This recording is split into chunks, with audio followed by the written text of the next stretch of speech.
This is Conspirinormal. Welcome to Conspirinormal, guys, and this is your host, Adam, and Serpiel is here as well. And we have someone on the line that has a film coming out called Superhuman, The Invisible Made Visible. We have Caroline Cory on the line. Caroline, thank you for joining us on Conspirinormal. Thanks for having me. Yeah. We actually got hooked up with you through I think Michael Mazzula is his name, and he was actually pitched me another person, but that person had to cancel. So I was like, well, you got anybody else? And he because I want to try to work with him on some things, and he sent me over to you about psi phenomena, which is something that we have talked about. We've kind of skirted talk about stuff like poltergeist and that type of thing. Right. But we really haven't gotten into like kind of the nitty gritty of kind of like the experiments and some of the scientific material that is out there. And that's some of the things that are in this documentary. But kind of before we talk about this documentary, I kind of wanted to get a feel for you and like your background and kind of like how this kind of all started for you. And I understand like you had some childhood experiences that kind of started all this. Yeah, that's right. So when I was 5 years old, I realized that I could see subtle energy, meaning I could see the energy around people. I could tell what they were going through. I could see like spirit energy. So at a very young age, I was opened up to whatever, I guess, the invisible world. And so it was very spontaneous, and it wasn't scary. It wasn't weird to me anyway. And so because of that, it kind of got me always questioning. So how does it work? Like, what just happened? How is it possible that I could see some things that other people couldn't see? Did I make this up? Am I crazy?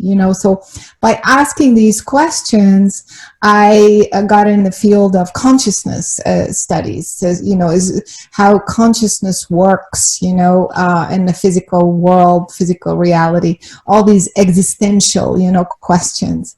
And so, it took me 20 years in that field of research. I started teaching, lecturing, wrote books. I realized that there are some, scientific laws. We're not looking for them, or if we are, we're trying to explain all these invisible things, or we just label them as paranormal. It's just. Mm-hmm. Or say it just didn't happen, or only certain people can see certain things. It just, kind of we shove it to the side as something weird, And I was like, no, it's not weird. There's something, maybe it's not mainstream science. It certainly is not mainstream science, but there are certain laws that govern what we call telepathy, what we call intuition, And so, working with hundreds of people from around the world and getting validation over and over that what we just saw actually happened, we're not crazy. So that's the reason why I said we need to investigate, we need to do some real science, we need to make a film. This is how it all came about, in a nutshell. And this film, it kind of goes through these different psi abilities, and also tracks emerging research in all the different abilities, these research methods that are being developed to be able to detect and measure and experiment on these different abilities. Yeah, exactly. So a lot of people are familiar with remote viewing because, for example, the government had these types of experiments going on during the Cold War. And still today, I'm sure. So remote viewing, I started with that in the film, and I tried to bring some sort of scientific explanation, which actually is connected to quantum mechanics, what we call entanglement, meaning two particles are connected at a distance non-locally.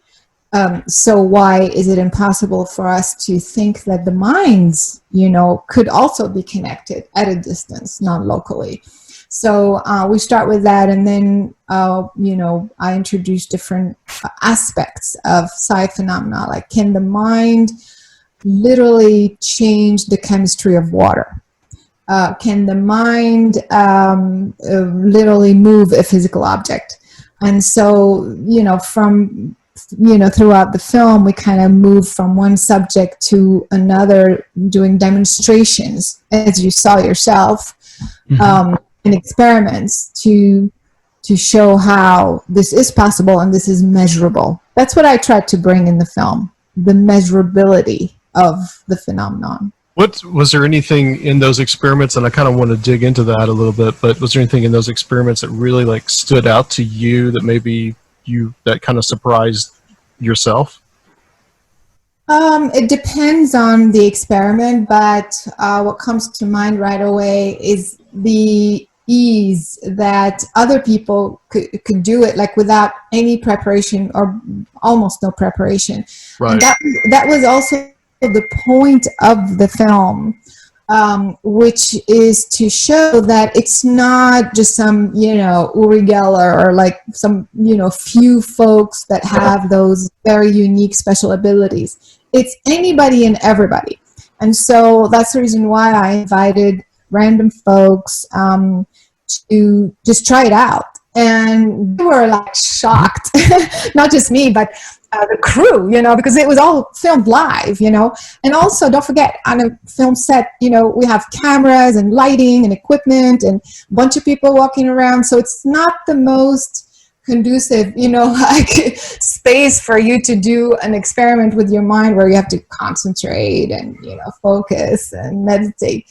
And even with all of these challenges, whoever we would invite, we would just kind of show them how they could move a piece of paper, how they would concentrate, and they would just do it. It was like incredible. It was mind-blowing how quickly they were able to do things like that.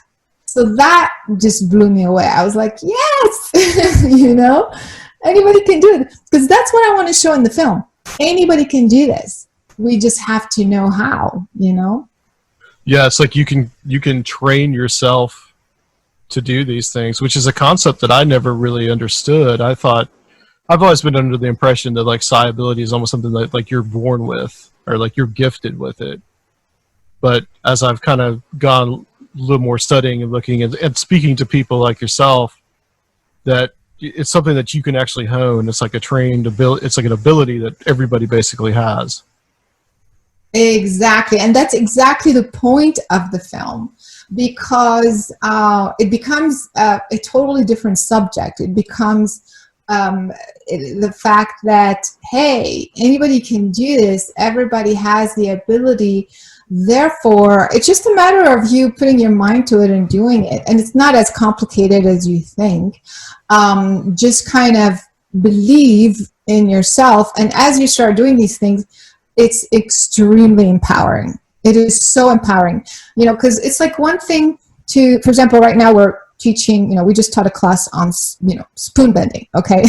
So when you look at it from outside, yeah, it's like, okay, so what is that going to do to me, but when you go through the process and for the first time in your life, you're able to bend a spoon, which is a physical object, with almost no, pressure. I mean, very, very little pressure, and eventually even less and less. It like you feel like you're able to control, the physical world. It's very, very empowering. You feel like, wait, I just did that, which I thought was completely impossible. So that's the reason why that's why I made this film, because I wanted people to realize how powerful they are and just explore that. If these things are trainable and they empower people, what are some of the implications for that if this was something that was propagated and popularized? I guess it's a two-part question. Would there be some interest in, and has there been some interest in suppressing the research, or at least trivializing it, because it could actually change the world? I think you nailed it. I think that is the problem. When was the last time as children, that we are taught or we're told you are more than your human body. With your mind, you can heal yourself. With your mind, you can shift, your reality. I mean, nobody tells us this stuff. And so we grow up thinking that we are small and insignificant, and we have to rely on something outside of us to help us out. So if we're sick, we need a drug, or we need a doctor, or if we want to do something, it's always not us. We Sure. don't have these inner powers to help ourselves. And so by the time we're adults, when we see these things, we come across these things right away, we dismiss them, like, no, it's impossible, or it's fake, or it's a trick, or and so I think this has been a global kind of, shall we call it, I don't know about conspiracy, but it's part of the kind of subliminal mind control of the population. Let's keep everybody dumb, everybody needing something outside of them, everybody kind of helpless and insignificant. It's just easier to control. So I think it's part of that big picture. And that's the reason why we're not taught these things. We're not, they make you feel like, you're fake, or it's not true, or it's not scientific. So I think, I mean, I think I answered your question, right? Yeah, absolutely. And then it just to, in history and in the present day, if you talk to a lot of very successful people, you will find that they do believe in a lot of this kind of stuff. And obviously, Yep. Our government and military did believe enough to finance programs in the past, and possibly are still engaging in this stuff. So even if you don't personally believe in it, people who are making things happen in the world seem to absolutely believe in things like this. Yeah, exactly. So you would think for 20 years the government's spending, millions and millions of dollars of on these types of research and experimentation. Why? It's, if they didn't believe that there is truth to it. And I know for a fact that even now in China, in Russia, definitely in Israel, I mean, in many countries, in Japan, those programs are still running, very much so. But again, they're not being shared to the general public. Why? If the government believes in these types of powers and in spending time and money on research and investigating different individuals, then there is truth to it. And so why is this not shared with the general population? And it's exactly what we were saying. I think it's also, every time there is a possibility to have any sort of advantage over another nation, another state, or the general public, then it's always kind of used for military. It's weaponized as opposed to using it to educate and empower the people. Instead of using it for the benefit, it's used to destroy, or for like just espionage activities. Exactly. It's I think now, of course, nowadays we're seeing a different world that's almost like it's waking up. We're like, enough is enough. We want to speak up, and we want to speak our mind, and that's what we're seeing. And so it's interesting. It's almost like it's part of what's resurging on the planet right now. It's that feeling that, wait, I am powerful. I have powers within me. And that's why I feel like the film is quite timely, to bring that message. It's not just about psi phenomena. Again, it's about empowerment, that, you can do a lot more with your mind, with your consciousness, if you know how, if you train yourself. And you got to speak to some of these people that were part of these government programs, some of the military programs, and then also you got to speak to some of the people at SRI. Yeah, exactly. And I met them also, sometimes we meet each other at conferences and things like that. But yeah, in the film, we have a couple of folks who are from the, who are in those government programs running them, and so they're speaking from experience. They're not, they're not outsiders. And so the stories that they told us, of course, we kept a few things, we have to edit it down in the film, but some of the stuff that we are told is like incredible. And it's not just remote viewing. Remote viewing was used for spying on the Russians at the time during the Cold War, because they found out that the Russians had started, to look into it. So that's what. So eventually, the U.S. said, "Wait, if they're doing that, we need to be doing that." And so, but again, it was used for military purposes, to spy on each other. And so, and I know other folks in the, I forget the name of that lab in New Mexico. Anyway, who also were part of this big spy program during the Cold War. And so these are real people who were able to train soldiers, and who did it themselves, were able to retrieve data, information, intelligence from a foreign government remotely. Hello.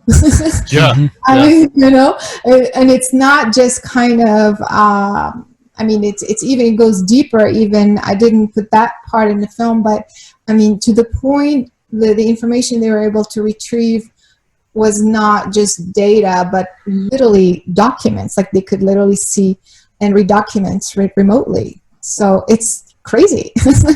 And of course, it turned out to be true, because that whatever information they picked up, eventually they were able to, prove or validate or whatever, change their strategy or avoid whatever plan the other party has. So it's like crazy. You always get the impression when, I've heard some of these guys talk, and you always get the impression that a lot of what's coming out now is the stuff that was going on, like, I guess, the 70s and the 80s. And since they had really great success with it, it seems like we would be doing this now. We've got to be. Yeah, exactly. And of course, that was the big question. So if it was so successful, why did they stop? Right. So my understanding, and from speaking to different folks at the time, I think some parts, and as you know, I mean, it's so obvious within the government, there are those who are into it, those who believe it's not the right thing to do, it's not ethical or whatever. So it's like, not everybody's in agreement, not because there's a program that's running and money being spent, that everybody's in agreement. So I think at the time, Congress decided that, they were doing things to influence, or, basically they thought that it wasn't used properly. And they did everything they could to shut down the program. And so, so I think officially they shut down the program, but I know for sure that there are still some programs running. Maybe not, again, officially, like at the government level. Yeah, for sure. And it could be something that's being used by, like, private companies, or like some kind of like corporate espionage kind of thing. I mean, I think that's entirely possible. Yeah, and it's not just, because it started, being the remote viewing thing, spying to retrieve intelligence. But then when they got into psychokinesis and remote influencing, which is, telekinesis, moving stuff, right. I think this is where I think it was getting a bit too much for some people in the government, and the oversight committees probably were like, "What is this?" Yeah, right? Yeah, it's like. So which is all kind of the men who stare at goats, which is passed off as a comedy, but I mean the book is actually like completely serious. Yeah, exactly. the New Earth Army. I think that these, it comes across as a comedy, but it's based on truth and fact. Mm-hmm. Oh yeah. Well, in addition to remote viewing, what are some of these other abilities? I mean, there's like precognitive abilities that you show can be measured. I think that's something that people probably have the most. That's really common. People have the most experience with in when they're in extreme situations or like in vehicles and they see something happen or know to do something right in time to, save themselves from an accident or something like that. How can precognition be measured?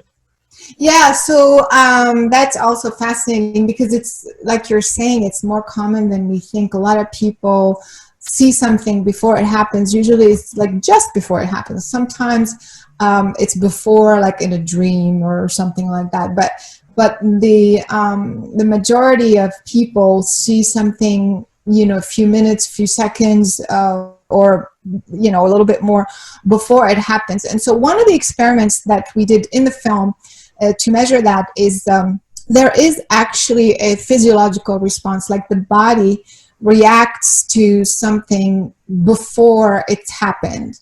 So one of the physiological things that are measurable is the eye, the pupil of the eye dilates just exactly, it correlates with a stressful situation, meaning something, a shock or trauma that is happening.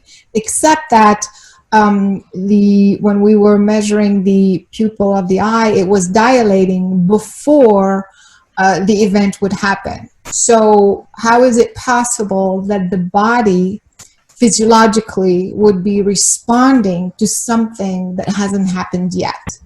So this is how we're able to tell that even though like your brain, and your eyes haven't seen what the trauma is and you haven't gone through it, but on some level, which I believe it's what we call, the part that I call consciousness, on some higher level, you're tapping into the unified field, meaning a stream of information. And at that level, you're able to retrieve the event that is about to happen. And because of that ability, it's that ability that is then triggering the physiological effect in your eyes. Does that make sense? Yeah. And that happens right before that new image. Exactly. So it's pretty fascinating. So this tells us that when we sense something, we're not crazy. It means that, we are tapping into something. We just need to understand the phenomenon. We need to look into it seriously and scientifically instead of saying, oh, you're just making stuff out. Or like we hear a lot about mothers, who sense that their kid is in trouble or something, even though they're far away on the other side of the planet. How do they, what are they tapping into? How do they know, that this just happened or this is about to happen? And so we just say, hey, it's just a mother-son thing, mother-daughter thing. But no, it's a typical thing. Yeah. Well, and if it is some kind of entanglement thing, then people with the same DNA, you could see how they could be even more entangled. Exactly. And I know, like you talked about the spoon bending, so there's ways that we can actually influence objects in the physical environment. We can actually physically move. Yeah, exactly. So the idea is to train your mind to affect a physical object. Now, we're still in a physical body, having a physical experience, and we're not here to break the physical laws. If you want to move something, you pick it up with your hand and you move it, so, right. But the purpose is, if you are able to influence a physical object with your mind, with your intention, this only proves that your mind, your intention can change your physical world, your physical reality. Therefore, if you can do it with water, if you can change the pH of water, if you can change the electrical conductivity in water, if you can change the molecular structure in water, it means that you can change it. Your intention can also change it in your body. In other words, it's proving that your mind, your consciousness can change the chemistry of your body. So when we're doing these exercises of moving an object or, changing water and things like that, it's just to demonstrate and to prove that there is an effect. We're not crazy. And so that's kind of how I like to always reframe it, that we're not here to kind of levitate and like like in the movies, sci-fi movies, we just make things like fly. Yeah. Although it's cool, but Very cool, But at the same time, we are both. We are physical beings and non-physical beings. And so we are here to take part in the physical experience, but always without letting go, without forgetting that we started out as non-physical. And so, we have to work with both. And so that's really what, I'm attempting to demonstrate. And that's how you're going to gain your power back. So all of these experiments, all of these, in the movie you also saw that we're able to, move a piece of paper. We used a piece of paper. We also, I don't know if we didn't show, but we like a stick or a leaf from a tree. So all of this, like we showed in the film.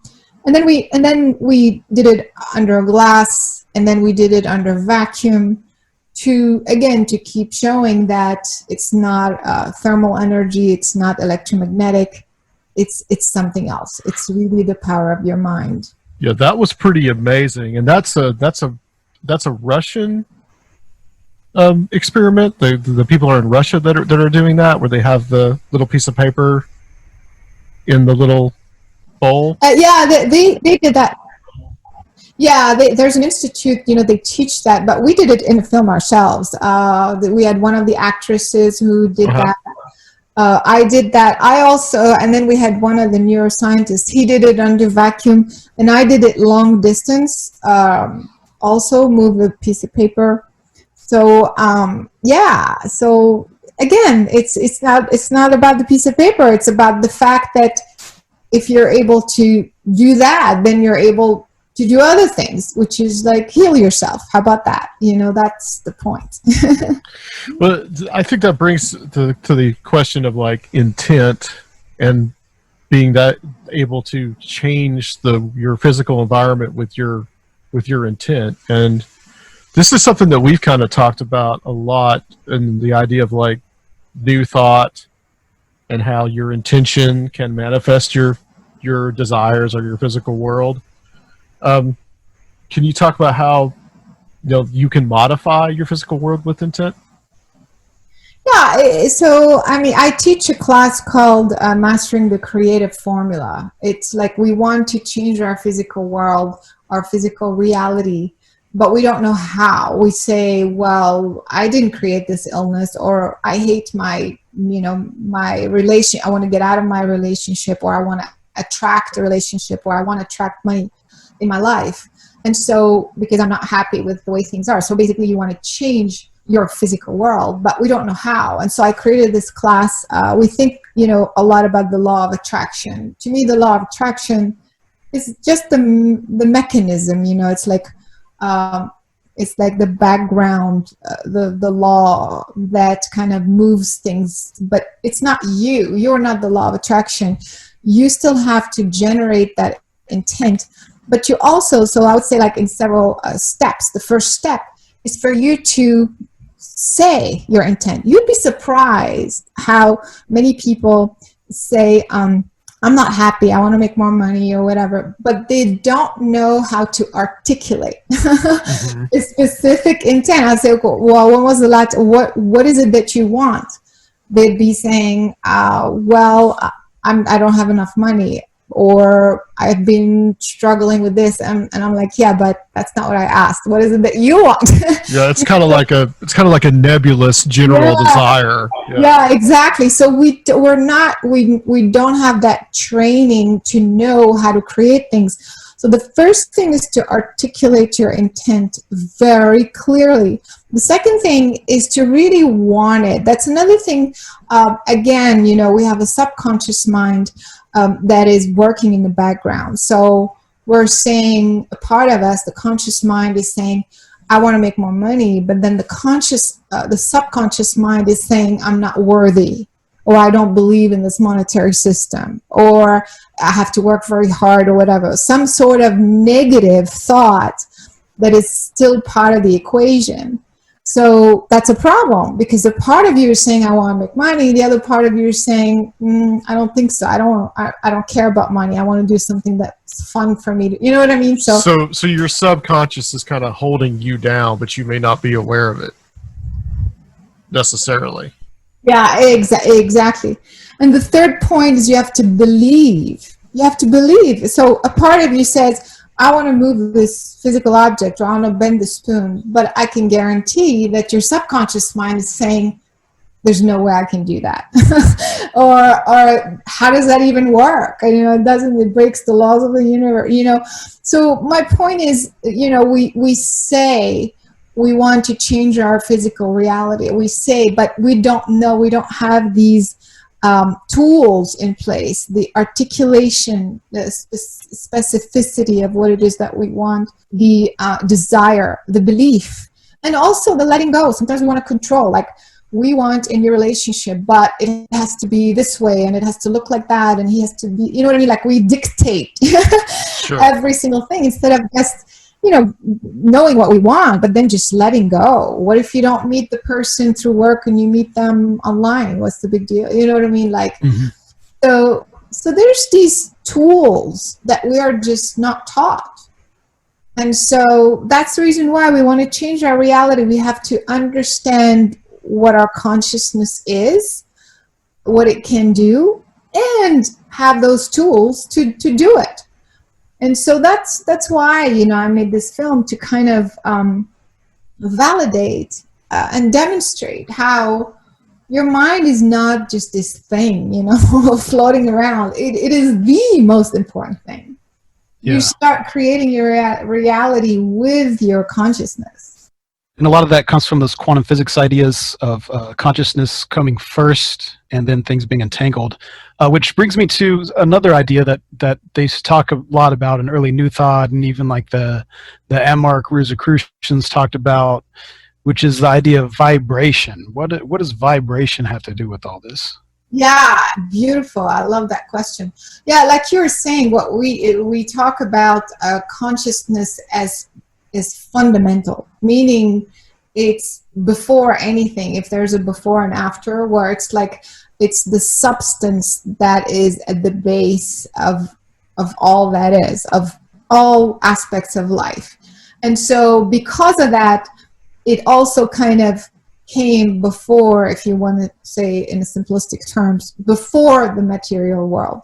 So if consciousness, came before, it's fundamental. It has the ability to change what came after. This is a very simplistic way of saying that because it's fundamental, it has that ability. But another thing is, so how does it work? It's all about vibration, meaning all of existence is energy. Einstein said that. And so if everything is energy, then everything has a vibration, an innate vibration. And so I said that in my class, all existence and energy that manifests in different forms, in infinite forms. So my physical body is a form of energy. This table, this microphone is a different type of energy, even though it's a material, but it's still a form of energy. Right. My thoughts are a form of energy. Everything is energy, and everything is vibrating, but it's vibrating at a different rate. And that's the reason why the physical world is vibrating at a lower rate than my consciousness. That's why it appears to be slower, because it's moving so slow. It appears to be static, but it doesn't mean it's static. It's static compared to me, but it's not necessarily static, if that makes sense. It does. It does. And so that's why everything is energy. Yeah, everything is energy, and everything is vibration. Everything's vibrating at different rates. And so that's kind of also where the law of attraction happens. So even your thoughts, your emotions, your beliefs are also a form of energy. You don't see them. It's a form of energy.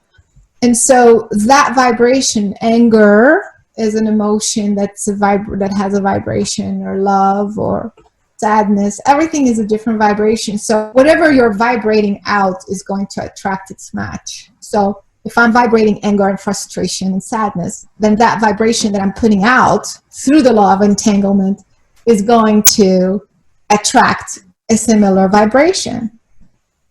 And this is how, you asked, what does vibration have to do with it?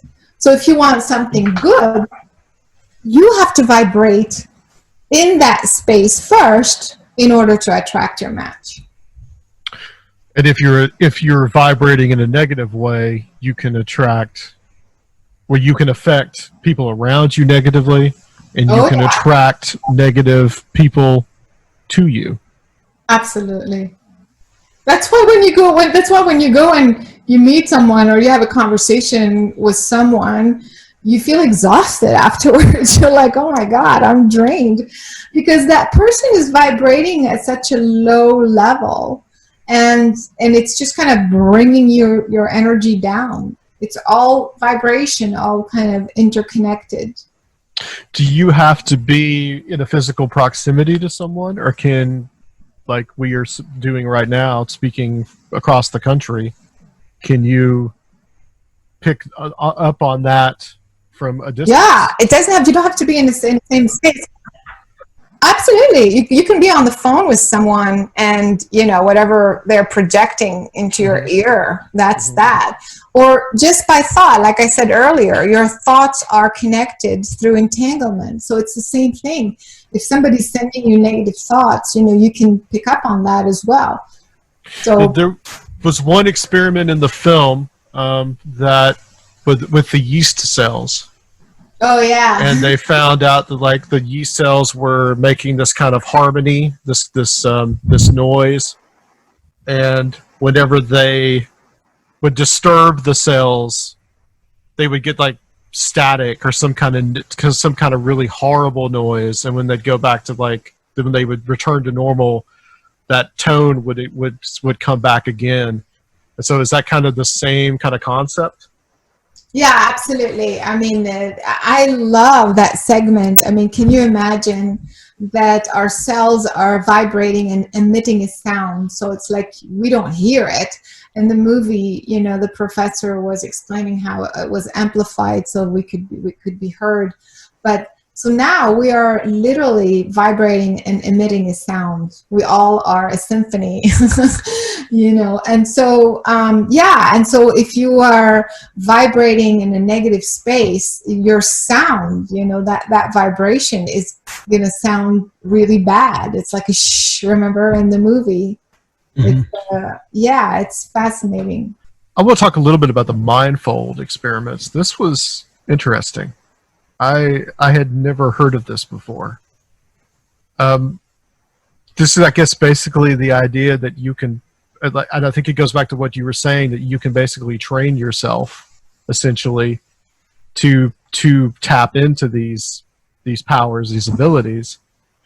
And I guess this is something that's going on in England, in Europe, I guess, primarily.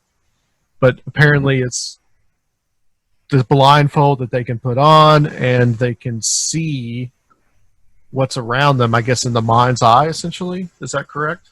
Yes and no, but yeah, there are people from all over. I think that is completely mind-blowing. I mean, so what happens, especially children, it's easier for children because they're not so kind of stuck in their ways. They don't have preconceived ideas. You tell a kid, try to see this color, and they'll see it. It's insane. In fact, I'm teaching right now. There's a class online for kids, and only after 2 classes, we did 3. One kid only did 2 out of the 3, and kids can already see, read, and see all the colors, and do all kinds of cards, and completely blindfolded.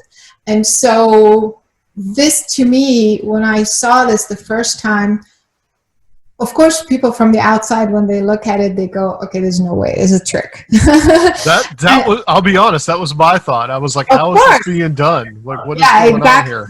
Exactly.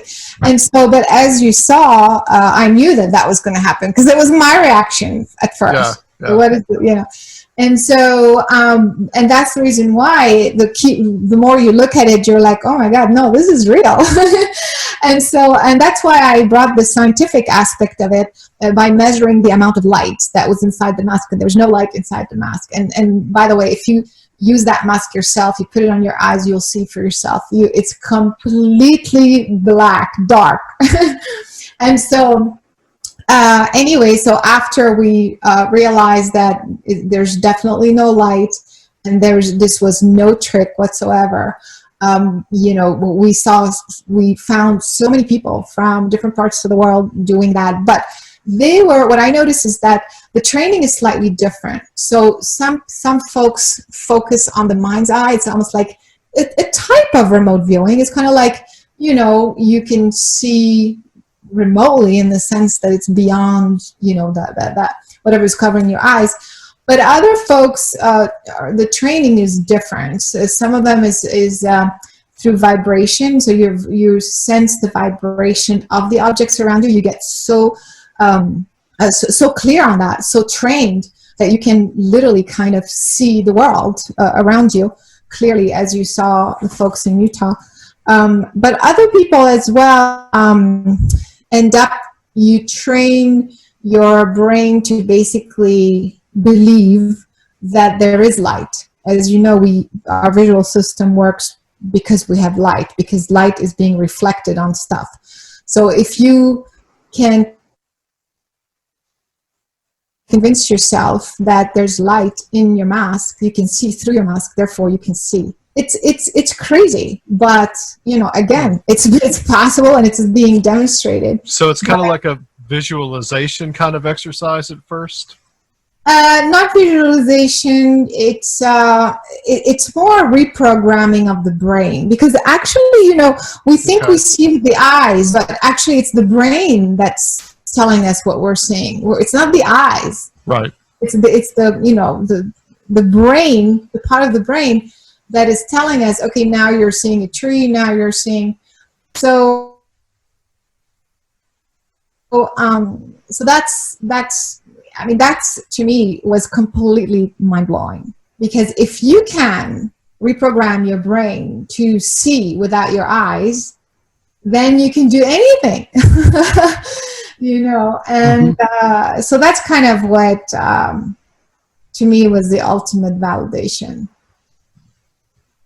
Well, there's just so much data and so many experiments that have been going on for decades and decades that have shown these abilities are measurable, replicatable. I mean, I think it's beyond proven at this point, pretty much. Exactly, and that's the point, and that's the message in the film. Like, let's stop, keep asking, is it possible? It is possible. I just showed you. Yeah. A bunch of time. It's scientists, experts, people from all over, all ages, all countries, So anybody has those, everybody can do this. So let's stop worrying about, the skeptics, whatever, and let's do something with it. If I showed you how you can change the chemistry of water, it means you can do the same thing and change the chemistry in your body. If you have acid reflux or whatever, if your body's acidic, if you have a virus, any sort of thing, since you are 70%, 80% water, so whatever you can do on the water outside of you, you can do it inside of you. So my point is, like, when you ask the question, what can we do with this? We can use these tricks, these tools, these exercises, and practice them on our daily life, in our daily life. And it works. And so, I've been doing energy medicine for a long time as well. That's part of the consciousness training. And so we just have to just do it. I mean, that's the idea. And so when we were filming, like I said, the crew, they saw with their own eyes, somebody who had never done something, and then they would just do it. And then the reaction was always the same, like, let me try. I want to try. And that's exactly what I'm hoping would happen from people watching this film, that they'd be like, wait, I want to try it. And if you try one thing, then you kind of get a sense of what it feels like. You're like, oh my God, this is kind of cool how I did that. Well, let me try this other thing. Let me try this other thing. And then you start applying it to, the migraine headaches that you have, or stomach issues you have, or back pain that you have, or whatever, so on and so forth. It's amazing stuff. It really is. Just to think that we can have such a influence on ourselves and on the environment and the world around us. Was there anything that was in the film that you are particularly fond of, like one experiment over the other, or any kind of concept that is something that is kind of dearer to you than others? The blindfold is, to me, is still the most crazy, mind-boggling. Because it's even when we're teaching it, like I said, this kids thing we just did online, the kids are just reading. They're just and even though I know what's happening, but when you see it, every single time it's like, wow, this is insane. So that's one thing that completely blows my mind, the blindfold thing. However, having said that, I don't want people to think that it's so easy. For kids it is, but for adults it's a little bit trickier because, your mind kicks in and you're like, how does it work? And mind chatter. Then you start to doubt yourself. Yeah, exactly. It's much harder for adults. But anyway, so that was mind-blowing working with the kids. Another thing that I also think is amazing is the experiments we did on water and DNA, just because it's actually easier than you think. And because of the implication, the way the water and the DNA respond to your intent every single time, I'm blown away how easy it is. And so if you just know how, and so that's another experiment that I think is so important, that I really, really think we should be focusing on, and that I really think is very important. I did want to ask you about DNA as being kind of almost like do you kind of conceive it as like a receiver for consciousness in a sense? And can we kind of, I guess we can manipulate everything. We can kind of manipulate our own DNA, or is DNA is this how we've evolved into what we are? We've kind of pulled our own species up through DNA? Absolutely, 100%. 100%. You just like you change your blood, you change the water in your body, you can also change the DNA. And so with your consciousness, again, you don't know how to write the code. People can barely decode the DNA, so you're not going to rewrite the code, but you can influence the way the code operates. That is the idea. And so by doing that, eventually that code mutates on its own. And all of this happens, again, with intention. And we know that the DNA changes because you're not born with the same DNA. In other words, you're born with the DNA that makes you look the way you do and, have those predispositions for whatever. But the DNA is also mutating as you go along. For example, we know in a negative sense, we know that cancer changes the DNA. It breaks down the molecular structure of the DNA. It means you weren't born with it, but eventually it changed during your lifetime. So so it means that it changes. In this case, it's changed in a negative way. But if it changes in a negative way, it means it changes. And if it changes, then you can also change it in a positive way. Does that make sense? If nothing ever changes since the minute you're born until you die, then you shouldn't have the proof, or you shouldn't be able to break down the DNA, such as in the case of cancer and other things. You see what I mean? So because this has been proven and demonstrated, this tells us that the DNA mutates during our lifetime. So if it is mutable, if it does mutate, then you can influence that mutation with your intention, just like you do again with the chemistry of your body, your blood, and everything else. So, 100%. Wow, it's fascinating. Let's talk a little bit about your. You have another documentary. I think you have a couple more actually too. But I wanted to talk about this documentary called Among Us, which actually I think on Amazon. It's on Amazon Prime now, and I think it actually has a different title on there. Yeah, it's ET Contact. Yeah. So you start out that film talking about some of your like childhood experiences that you had with some entities. I'm curious about that. Yeah, so when I was 5, like I said, I realized that I could see energy, I could see beings, and then so I had an encounter where I saw these beings and we started communicating telepathically when I was 5. And so I realized that, oh, that's how you speak telepathically. It's not a language that it's not a human language. It's kind of a universal language. It's telepathy is a universal code that all intelligent life can decipher. And so when I was 5, I had that experience and I realized, oh, that's why I'm receiving this information from these beings. And since that time, I kind of, trained myself. I focused on what was my brain doing that was allowing me to retrieve this information, to understand what they were saying.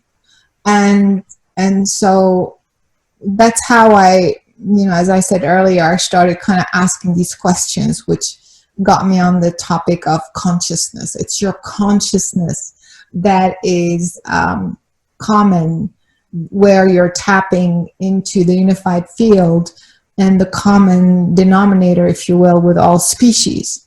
And that's how we hear a lot about extraterrestrial contacts or downloads and things like that. It's all happening at that level. And then, go ahead. I was just going to ask you what the beings looked like. Oh, well, those beings were more of they weren't angelic, but they weren't extraterrestrial in the sense of, grays or things like that. They weren't material. They were just basically just a body of light. And there was a bunch of them. It was like a group of very bright white light. And that's how they were talking to me. So they didn't have a humanoid form. They didn't have like limbs. It was just kind of a vague shape of light, bright light. But later on in my life, I encountered other types of beings, many of them, some more humanoid, more material. But the ones at the age of 5 were the ones to me that were the most significant. Did you feel like they were kind of teaching you things in a sense? It was familiar. It was like, I know exactly who you are. It was more like, oh, this is home. It felt like they were part of me. I was part of them. I was on this side of the veil. They were on the other side of the veil. So it was this kind of continuing, stream of consciousness. We're all connected. So that's why it was very comfortable. It was very loving. It wasn't like ghosts, or anything like that. There was never any fear involved. And I guess for a child of that age, I mean, there wouldn't be probably any fear involved anyway. Because like you said, there's kind of the closeness, I guess, to the other side or other realm. For lack of a better term. Usually kids, will call them invisible friends or what have you, because it feels very comforting. I can't speak for all kids. Some of them get scared, even though it is a benevolent energy, but something in your mind, your human mind, can still kick in as a child and go like, oh my God, am I seeing a ghost? And then you make yourself scared, Right, yeah. So, but in general, it's very... so we've seen these types of encounters really be a kind of a transformation in their lives and their outlook. Do you think these are also transformative in developing these psi abilities? Yeah, absolutely. In my case, anyway, for sure, because it started out already with that opening, the understanding that information was basically traveling from their consciousness to mine. Like we were talking without talking, with the human language. So that right there, kind of opened up the part of my consciousness that made it possible to always look beyond the human form. So because of that, then you become sensitive to energy. You become, you're able to see remotely. You're able to sense things before they happen. You know what I mean? Like you already are past the human form at a young age. And so a lot of people can relate to that. And later on, they shut it down. Like they get scared or, for example, the parents or at school, they feel embarrassed or something. So they stop focusing on this ability that was natural and spontaneous. And before you know it, they kind of forget. And so, yeah. Yeah, there's a transformative experience with a lot of these, like the abduction experience and I guess the contact experience, which is kind of the term that I prefer, in that people will have these experiences with these beings. Once you have an experience, what basically are kind of the same as people that have near-death experiences. Yeah, exactly. So, I mean, once you have a strong, significant experience beyond the physical realm, like you never forget. It changes you forever, especially if you come in contact with a non-human intelligence. And again, for me, it's not just ET. It's like angels. So just knowing that something else is possible, just like with the psi experiments, kind of the same thing is going on when people realize that something like that is actually possible, then even just that alone can really increase their abilities. Absolutely. The knowing is one thing, the experience is even better. When it happens to you as opposed to somebody telling you, I'm curious some of the other beings that you've encountered. Well, later on, I encountered like beings from Series B, Pleiadians, and the Greys, the Reptilians, different kinds. Some materialized, like in my bedroom, literally, and some were half material. It was kind of like, it's hard to. It's like kind of interdimensional, if I can call it that. It's like halfway between physical and non-physical. It's as if, speaking of vibration, it's like as if they kind of lowered their vibration closer to our spectrum, but they were not fully like 100% material, but they were close enough that you could see them very clearly. So it's a range of experiences, from non-physical to half physical to some more physical. Also, would love to know your thoughts on like what are we dealing with when we talk about extraterrestrials? Are we dealing with actual physical entities, or are we dealing with something that is a more kind of, I don't know, interdimensional or spiritual in nature? Both, all of the above. But I mean, some of them are definitely material and here. Some of them can cross over, like I said, like it's like, so, it's another conversation, but the grid line, the planetary grid, like the space itself, the way time and space is divided around us gives us the illusion of time space, but actually it's a dimensional spectrum. So within that space around us are other spectrums of frequencies, and so they exist among us, but within a different frequency range. So they can cross over, they can lower their frequency so that we can barely start to see them. So that's kind of interdimensional, and then they go back. And some are literally physical. They come in our space, we see them, and then they leave. So it depends. It's all of the above. And some of them are completely on the other side, and they're just using the unified field to transfer information and energy through telepathy. Yeah, you spoke to one of the young men in the film. He talked about encountering the Arcturans, and he said that they told him that we're not really from the star you call Arcturus. We're more like something, or beings that are already here and have been here for a long time, but they just kind of live on top of our world. Yeah, exactly. That's a very fascinating concept. We talk a lot about that on this show, about kind of like the parallels between the alien contact experience and things like fairy lore and those kind of ideas. You talked to Dr. David Jacobs in the film, and right.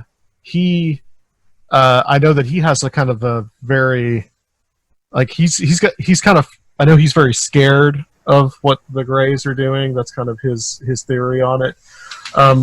What are your thoughts on just like some of the, are there more negative beings that are coming across, that it's not all a positive experience? Yeah, I mean, it's just like humans, like everybody's got an agenda, there's some good ones and some bad ones. There's definitely a species that is not so nice, that have their own agenda. So I think it's not either or, I think it's both. And so I think Dr. Jacobs is more familiar and kind of researched more those kind of folks, but I think they're both.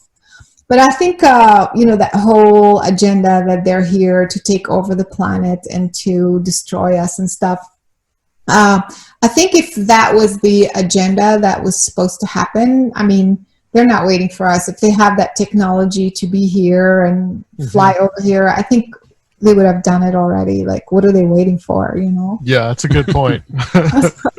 Like, just do it already. Let's be done with it. So that's why I don't think that is the ultimate. I'm not saying that they're not trying. Right. It's not, but I think there are other forces as well making it impossible for them to take over or whatever. Well, something could be getting what they want from us without having to have some kind of, full-scale occupation. Because there's plenty of examples in like foreign policy in the world of things like that, where goals can be achieved without, totally like invading a country and keeping some occupation. If there is some weird thing like that with a species, they could do what they wanted without just like coming down the White House lawn with a saucer or something.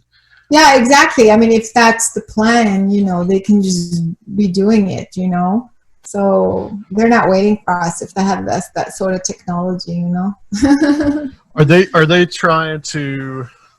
I guess because kind of from that film, I kind of got the sense that like the main goal of these extraterrestrials or these angelic beings is to try to help us for the most part. Do they see that like kind of like that we need the help and like things are out of whack here, and that they're trying to kind of slowly reveal themselves in a way? Yeah, that's the other agenda, if you will. There's definitely those that are helping, and I know for sure that they're helping because first of all I see them, but also like this planet is such a mess. I mean, seriously, this is a mess. Humans are a mess. The planet is a mess. We keep blowing each other up, and like it's just like it's a disaster. So if we didn't have also beings and forces that are not sustaining our lives and the planet, again, we'd be gone by now.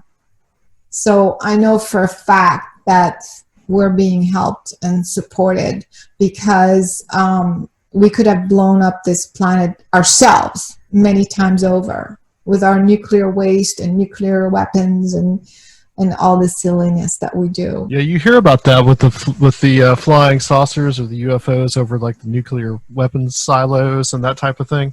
Yeah, exactly.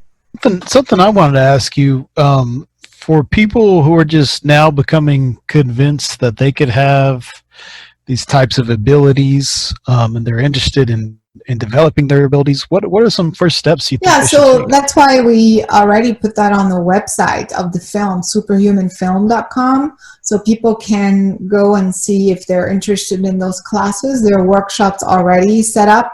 And also on my website, carolinecory.com, I have a massive library of, meditations, but also classes that people can take to strengthen their guidance system, develop their guidance system, strengthen their sensitivity, intuition, all that sort of stuff. So there are a lot of tools that are already out there. And with this film, it's hopefully, like I said, I'm hoping the response would be exactly what you said. Like, where do I start? So it's right on the website. Because you see this as like this is an empowerment for people. 100%. That's why I made the film, because I think the only way out of our mess is for the individual to feel empowered. It's the only way. I mean, we're living this big lie that we're being taken care of by government or by institutions or healthcare or education or all these systems that are completely corrupt and messed up. And we can't wait for others to fix all these systems. The systems are collapsing as we're witnessing right now. I mean, just look around. It's true. Things are collapsing before our eyes, and the only way out is for the individual to be empowered to take back that power and start to figure out a way to heal himself, to create a reality from a higher consciousness, from a higher frequency, to understand how to master their emotions, how to master, this is the time to do this within this mess. That's also another reason why I think this film is very timely. It's like I think what's happening now, it's like we've lost trust. That's what I think in the systems. I mean, who's going to be looking out for you? The only way out is in. Exactly. Yeah. You said it. Exactly. Yeah, it's true. I think we got to find some kind of like peace in ourselves before we start changing the wider world around us, and we got to find some kind of like you're. I think you're 100% correct, Caroline.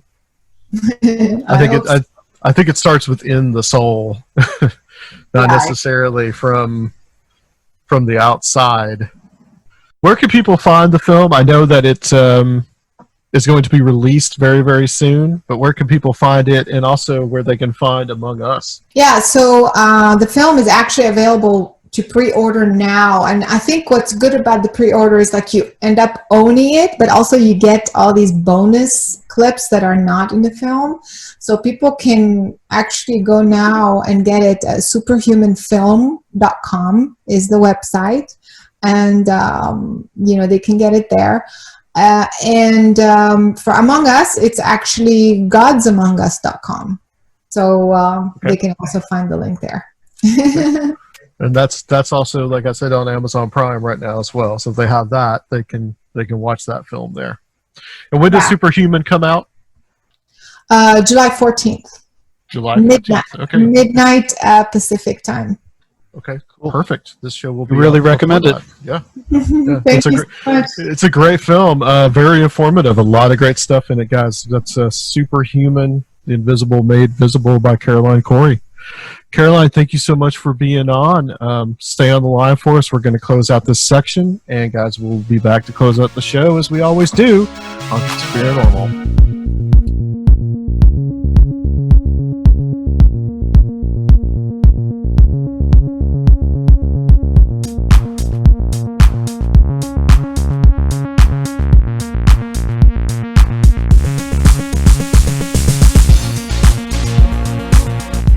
That was a good discussion with Caroline Cory. I want to thank her for coming on. Very cool film that you got some sweet coming out, which is called Superhuman, about psi ability. You know, anything that could kind of like impressions about that, Sergio? Because you got to watch it as well. Yeah, it was real cool. It went through, like all of the different psi phenomenon and some of the latest research and how to observe and measure it, and had a lot with the teachability aspects, and of course, it went over some of the historical remote viewing stuff. But it was pretty cool. I really recommend it. Yeah, absolutely. Yeah, I really enjoyed it. I was interested in a lot of that. I'm interested in a lot of that stuff, although it's something that we don't really talk about a lot. It's still very, very interesting. And the other film that she did called Among Us, which is, I think, on Amazon, called E.T. Contact, is really interesting, too. I'm not... Anybody that listens to this show knows I don't really subscribe to the extraterrestrial hypothesis. But I always find just the whole people that have these experiences and listening to their experiences and hearing what they have to say about it is always interesting to me too. So, so an interesting thing happened. We're recording this on June the 23rd, and in Nashville, Tennessee's local newspaper, the Tennessean, there was this strange full-page ad that was taken out by this strange group in Arkansas. And I think that we need to get ready for something here, because July 18th, and we might want to put the shows that we record out early so at least everybody knows that, like, Sergio and I may not be here after July 18th, because apparently there's going to be a nuclear attack on Nashville, according to these people. So, I don't know, maybe we might want to just go out of town that day or something. Yeah, just getting out of Dodge. Just get out of Dodge a little bit. But I'm going to read some of this. And this was put up, I think, it was on Sunday's newspaper, the 21st. And interesting side story, and you'll see why, but the Muslim community of Nashville was very offended by this and complained to the Tennessean. And the Tennessean actually pulled it, and they sent the money back to the organization that placed the full page ad, which, hey, it turned out great for them because they got to put a full page ad in the Nashville newspaper. For free. For free, yeah. So this reads, and it has a picture of Trump on the top and a picture of the Pope, and there is a upside down American flag, which of course that's a distress symbol. It says paid advertisement. And by the way, the person that allowed this to go through has since been fired by the Tennessean, just as a mental note. Dear citizen of Nashville, we are under conviction to not only tell you, but to provide evidence that on July 18th, 2020, Islam is going to detonate a nuclear device in Nashville, Tennessee.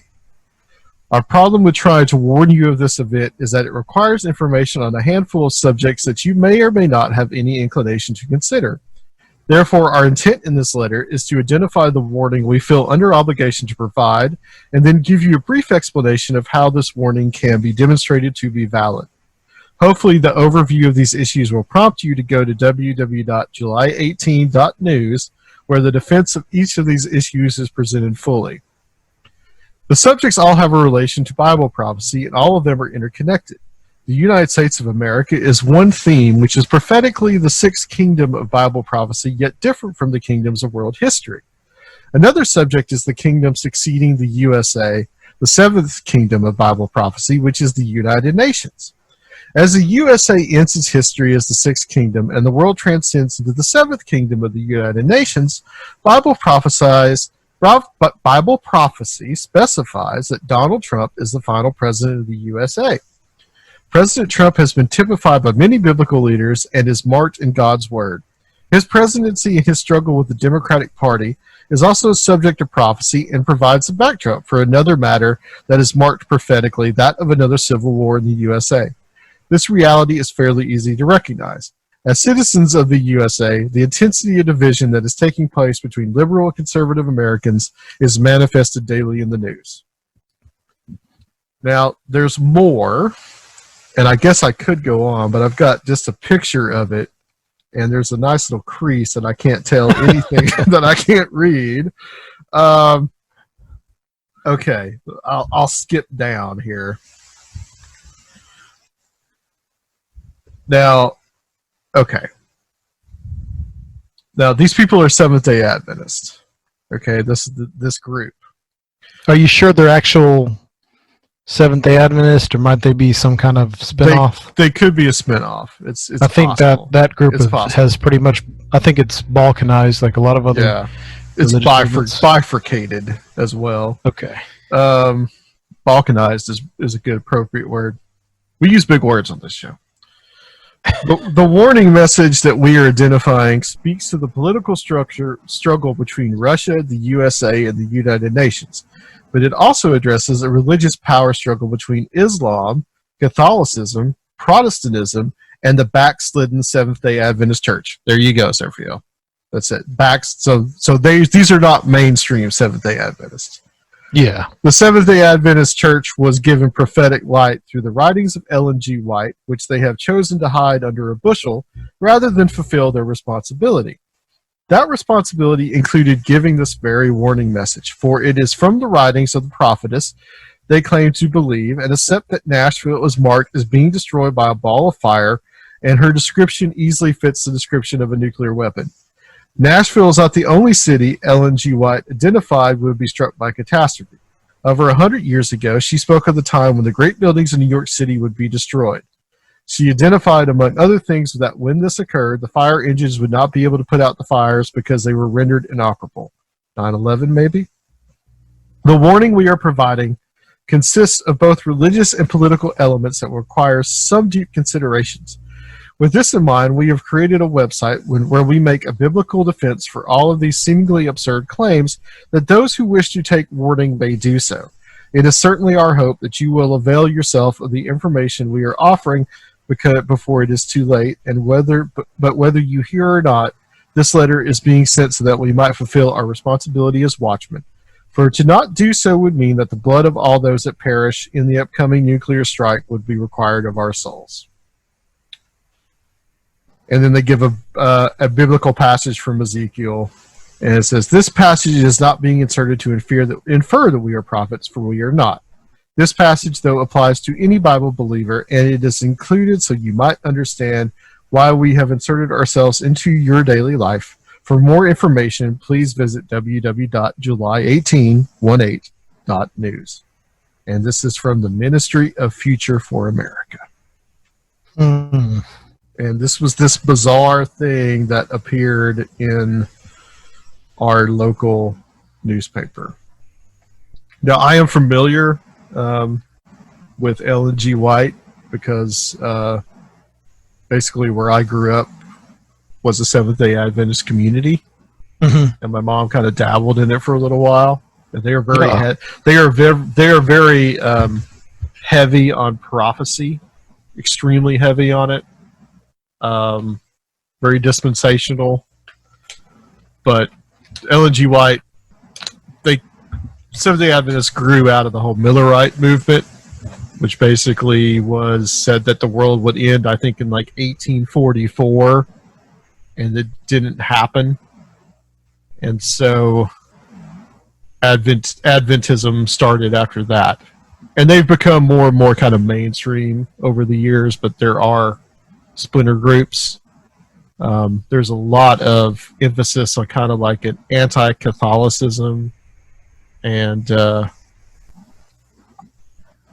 which they've had problems with. I remember that there was a thing about like because they go to church on Saturday. Yeah, that's considered the Sabbath, right? Which biblically is actually true, and They also go to your house on Saturday. Yeah, they had this whole thing about how that they always talked about, like, there was going to be this national Sunday law, that the powers that be were going to make everybody go to church on Sunday. And this is something I heard growing up a lot. So she wrote, Ellen G. White wrote a book called The Great Controversy, which is essentially just about like the Protestant reformers and all this, and a lot of stuff about prophecy. And I don't know where the passage about Nashville comes in. I've never heard this in my life. But yeah. So July 18th. I guess we might want to just get out of town, take a nice little vacation. We'll see. Could you imagine picking up the paper and seeing that, though? Yeah, there's a big fallout from it, right? Mm-hmm. Yeah. Well, the Muslim community was not happy because I love how it's not like a Muslim group. It's literally like all of Islam. It's just Islam. I mean, we're talking just like the entire community. 1 billion people are going to gang up to get Nashville destroyed. You know. You're saying the actual, yeah. They're not being very specific. Like all the the whole religion is out there. So it's a little complicated. It's a little complicated for the type of people who think that something like that's going to happen. You know, they got a new boogeyman for every decade, and I'm sure they didn't. I'm sure they didn't know all the details of the Soviet bloc either. You know, when that was going on. So right, yeah. Well, Russia is supposed to team up with Islam, which Russia has a ton of problems with Muslim terrorist groups. So I don't know exactly how that's going to work. But, okay. All right. Well, guys, that's it. I wanted to share that with the class. I thought that was something, bizarre and kind of timely. So hopefully Seraphiel and I will be alive on July 19th. And we'll be bringing you some great shows. And hopefully we will be alive and not vaporized to bring you the Strange Realities Conference. That is online on September 25th, 26th, and 27th. And tickets are available. And we have them up for a limited time. We'll probably still be doing that by the time this posts. Limited time for 15, and then it's going to go up to 20.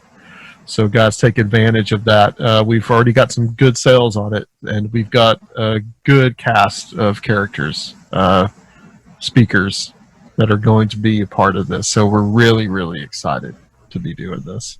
Is there anything else, anything that you wanted to say about that? No, I'm just really looking forward. We're going to be announcing that lineup really soon here, and I think you guys are going to be pleasantly surprised. Yeah. It's going to be something.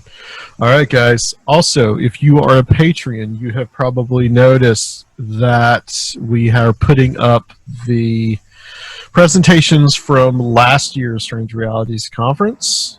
By the time this is up, we probably should have at least about 5 of them. So you guys that are on Patreon, take advantage of watching those. That'll give you a good little preview of what we're going to do, even though this thing is going to be bigger because it's online. And we're going to have more speakers than we did last year.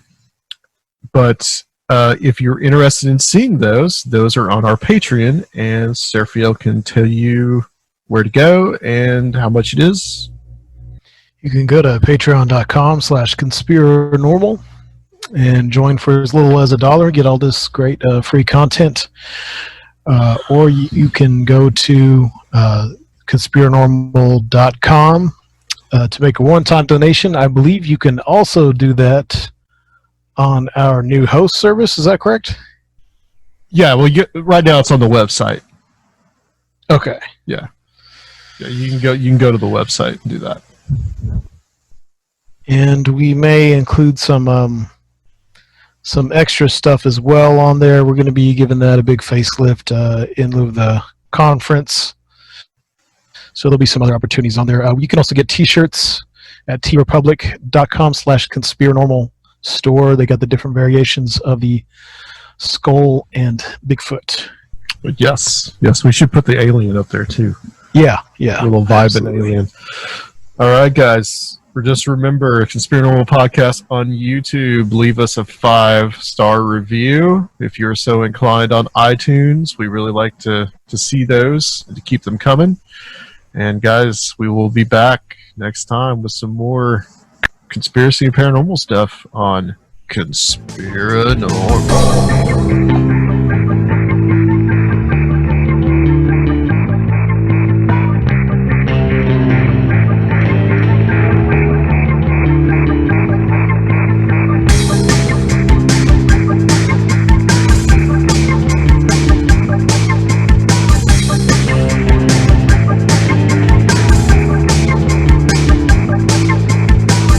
If you would like to help the show, please consider becoming a Patreon at www.patreon.com/Conspirinormal or leave a one-time donation at Conspirinormal.com. And please check out our YouTube channel, Conspirinormal Podcast.